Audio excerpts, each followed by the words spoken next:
Aí, pessoal, tudo beleza? No Leia o Filme, assista a HQ de hoje, eu vou falar sobre um quadrinho policial muito bacana. Eu estou falando de A Cozinha, Rainhas do Crime, roteirizado aí pelo Ollie Masters, com arte da Ming Doyle e cores da Jordi Belair. Ah, gente, esse quadrinho aqui, ele é muito bom. O Wally Masters, ele gosta muito do gênero noir, policial, e também gosta da temática de gangster, certo? Após a cozinha, ele fez Snowblind, depois fez Killer Groove, e o Snowblind está sendo levado às telas agora. Então, vamos ver aí se fica um pouquinho até melhor do que a adaptação para o cinema de A Cozinha. Mas primeiro vamos falar sobre o quadrinho. Gente, esse quadrinho, ele se passa na década de 1970, em Nova York, mais precisamente na Cozinha do Inferno, um território dominado pela máfia irlandesa. E ele vai mostrar o empoderamento de donas de casa que tiveram que agir após a prisão de seus respectivos maridos. E aí a gente vai ter essas três aqui, ó, quase as panteras, né? A loura Kath, a morena Raven, que é a irmã dela, e a mais ingênua de todas, que é a Andy. São três mulheres com personalidades completamente diferentes, tá? A Kath, ela é uma badass com um coração bom, tá? Um coração de ouro. A Raven, ela foi uma mulher que a vida tornou fria, tá? Ela é a mais sensata de todas e é a que vai se deixar se levar, se envolver pelo poder que elas vão conquistar, tá? O poder realmente vai subir a cabeça dela. E a Andy, ela, como eu falei, era a mais ingênua de todas, a mais bobinha. E com a chegada do Tommy, que era um dos caras da gangue lá dos maridos delas, né? O Tommy, ele passou um tempo, né, para tentar ajeitar a cabeça, porque ele tem aí um viés psicopata. E a Andy, quando começa a, digamos assim, se envolver mais com as coisas que Tommy faz, né, com a matança, com o esquartejamento, né, das vítimas para elas não serem pegas, ela vai tomando gosto. E como ela foi uma mulher muito humilhada pelo marido, na verdade as três têm relações tóxicas aí com os seus respectivos maridos. Mas a Kath, né, a loura aqui, a Kath, ela e Jimmy até que tem uma relação, é a relação mais saudável das três, né? E eles têm filhos, tal, então ela é um pouco mais família.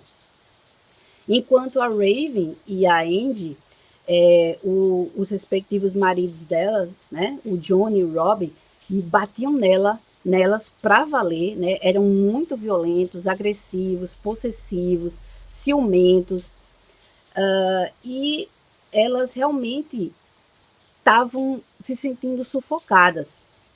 E quando eles são presos e a Kath diz, olha, a gente tem que continuar fazendo a coleta, senão a gente vai ficar na pindaíba, né? A gente não pode só depender do cara lá da família, né? Que está cuidando delas, que dá uma mixaria. Elas querem realmente uma grana legal.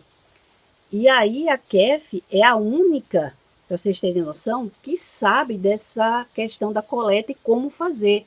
Porque o Jimmy conversou com ela, né?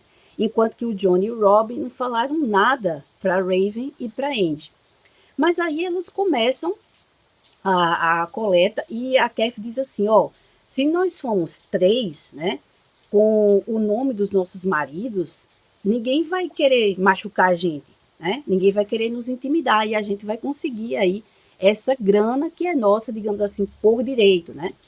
Lembrando que a máfia cobrava dos comerciantes aí uma porcentagem nas vendas para protegê-los, certo? Tanto dos bandidos quanto das outras gangues mafiosas e também da própria polícia, que às vezes acontecia, né? Principalmente com os estrangeiros. A polícia tacava mesmo cacetete. E aí elas vão, né, galgando aí posições. Só que o que é que vai acontecer aqui? A Kev, ela não sabe que ela está falando com um cara da máfia italiana. E ele esnoba ela, maltrata ela e ela vai revidar, né, com muita violência, e ele termina ficando em coma. Então, um dos trunfos aqui desse roteiro é justamente mostrar o empoderamento dessas mulheres, que no início elas vão utilizar o nome dos maridos para causar intimidação, e ao longo da trama elas vão também mudando, tá? Mudando o seu jeito de agir, mudando o seu jeito de pensar, sendo mais estratégicas, porque elas entendem que essa questão aí da coleta não é tanto de força bruta, mas sim de raciocínio, de inteligência, de estratégia. Então, mostra o empoderamento dessas mulheres, tá? E, ao mesmo tempo que elas vão atrair a atenção da máfia italiana, que vai fazer um acordo com elas, tá? Tem essa questão do medo do cara, do italianão lá, acordar e dizer que foi a Kef, né, que deixou ele naquele estado e melar tudo, e elas perderem tudo que elas conquistaram da noite para o dia. Então, esse elemento chave aí no roteiro faz toda a diferença aqui no quadrinho, certo? E outra coisa massa também é mostrar elas todas empoderadas, e aí os maridos delas retornam da prisão. Eles são liberados até um pouco mais cedo, não cumprem a pena toda. E como lidar agora com esses maridos que vão chegar querendo o poder deles de volta? Só que agora elas já sentiram o gostinho desse poder e elas querem mais, né? Então, é um roteiro muito massa que foi desenhado assim com uma precisão cirúrgica, tá? Com cenários, as roupas de época. A Ming Doyle assim, fez um trabalho sensacional. E as cores da Jordi Belé complementam isso, né? Fazem com que realmente a gente entre na história e se envolva com essas 3 aqui, mulheres fantásticas, encantadoras e muito, muito, muito determinadas, certo? Esse quadrinho, na verdade, gente, ele é de 2015, né? Ele foi publicado pela DC Vertigo em 8 edições. E a adaptação para o cinema é de 2019, o mesmo ano que a Panini publica o quadrinho aqui no Brasil. Aí agora vamos ver alguns detalhes sobre esse filme. Essa adaptação foi feita pela roteirista Andrea Berloff. A Andrea, que assim como o Wally Masters, também gosta muito aí do gênero policial, tá? Suspense, ação, e tanto que antes das Rainhas do Crime, ela escreveu 2 filmes legais, assim, né? O Herança de Sangue, estrelado pelo Mel Gibson, e Crimes na Madrugada, estrelado pelo Jamie Foxx, tá? Só que em Rainhas do Crime, ela optou por também dirigir. Então é o seu debut na direção. E aí temos coisas interessantes e coisas não tão interessantes que ela fez, certo? Primeiro, ela vai alterar aqui uma característica de uma das protagonistas, tá? E aqui também vai ter mudança de nome nas protagonistas e nos seus maridos. A gente tem a Melissa McCarthy sendo a Kath, só que aqui é Kathy, né, com Y.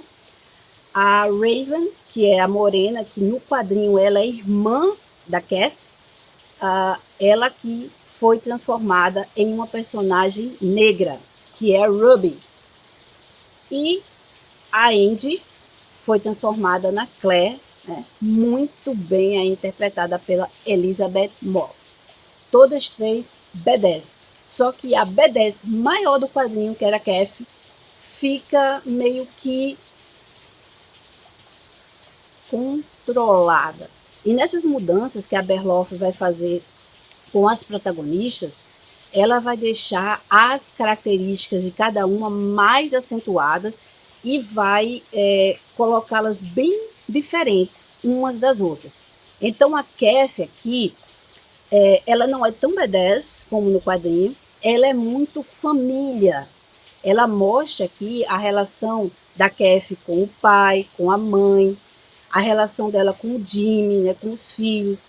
Então, ela é muito família.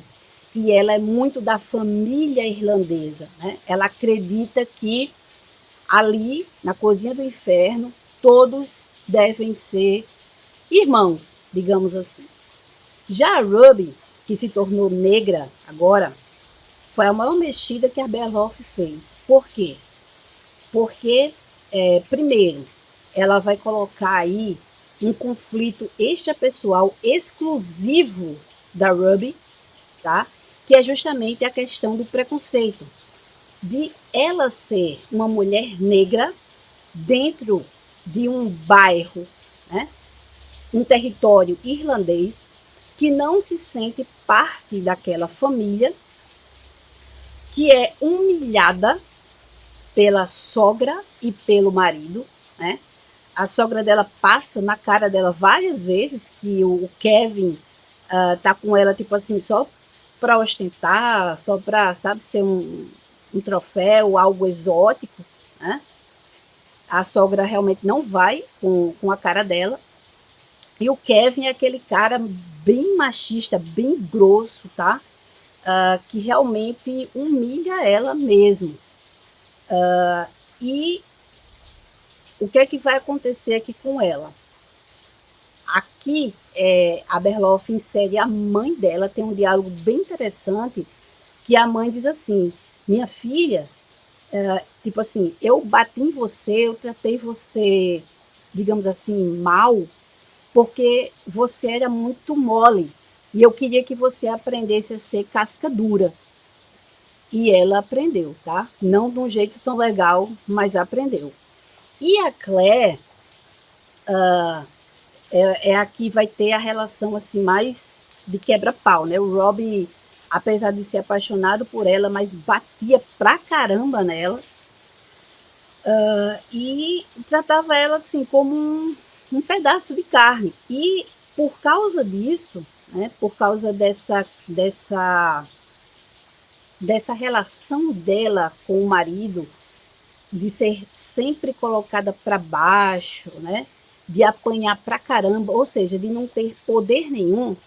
Quando o Gabriel aparece, que é o Tommy do quadrinho, né? Aquele psicopatazinho que ajudava os maridos delas, ela fica completamente encantada com essa possibilidade de ter o poder, né? De ser forte, de poder intimidar um homem. E ela aprende a atirar, e com a arma na mão, né, como essa foto aqui da capa, né, do pôster do filme mostra perfeitamente, a Claire com a arma na mão é altamente perigosa. Ela vai matar, ela gosta de matar, né? Ela gosta dessa sensação de ter poder sobre as pessoas, principalmente sobre os homens. Bom, feitas essas distinções aqui, a B10 principal do filme é a Ruby, certo? A Ruby, extremamente sensata, extremamente fria, e agora com essa camada a mais, com esse conflito extrapessoal, aqui é a Ruby que vai fazer o contato mais digamos assim, incisivo com a máfia italiana, certo? E é ela que praticamente vai manipular a Kath e a Claire para ser esse trio de mulheres poderosas, porque ela quer chegar a um lugar mais alto, que eu não vou falar para não dar spoiler. Olha, quando o filme começa e já abre com a música It's a Man's World, que foi um grande sucesso do James Brown, né, no final da década de 60, só que aqui na voz da grande Etta James, eu disse, poxa, caramba, a Berloff acertou assim de primeira, né? Essa música ela já manda o recado do filme. Mas o seguinte, as alterações, as mexidas no roteiro que a Berloff faz comprometem um pouco a trama, certo? Principalmente essa questão de retirar esse elemento chave, né, do mafioso italiano, que a Kath, né, bate nele, ele entra em coma e elas ficam aí com medo desse cara acordar e pôr tudo a perder. Aqui não tem esse trunfo, certo? Então, esse suspensezinho que tem na HQ é perdido aqui. E assim, Rainhas do Crime, se você não conheceu o quadrinho, ele é um filme legal, é um filme de ação bacana, que tem seus momentos aí cômicos, os momentos de drama, tá? Ele vai ter um final diferente do final do quadrinho, né? Até porque ela coloca, né, a Berloff coloca elementos diferentes também aí para as suas protagonistas, mas se você leu o quadrinho, você fica com aquele gostinho tipo de quero mais, tá? Até porque a passagem delas de simples donas de casa para mulheres, digamos assim, de negócio, né? As chefonas da máfia irlandesa na cozinha do inferno, é um tanto quanto, não sei, meio que forçada, né? No quadrinho isso acontece de forma melhor. Aqui no filme nem tanto. Não é um filme ruim de todo, é um filme bacaninha, certo? Mas se você conhecer o quadrinho, aí você vê que o filme ficou um pouco aquém. Então é isso, pessoal. Hoje falamos de A Cozinha, Rainhas do Crime e sua adaptação para o cinema e o Blu-ray do filme, como extra, né? Ele traz dois extras, um de 9 minutos, um de 5, com bastidores aí da produção e uma cena deletada. Então, leia o filme, assista a HQ com Rainhas do Crime. Cuidado com nós, mulheres. É cor-de-rosa choque.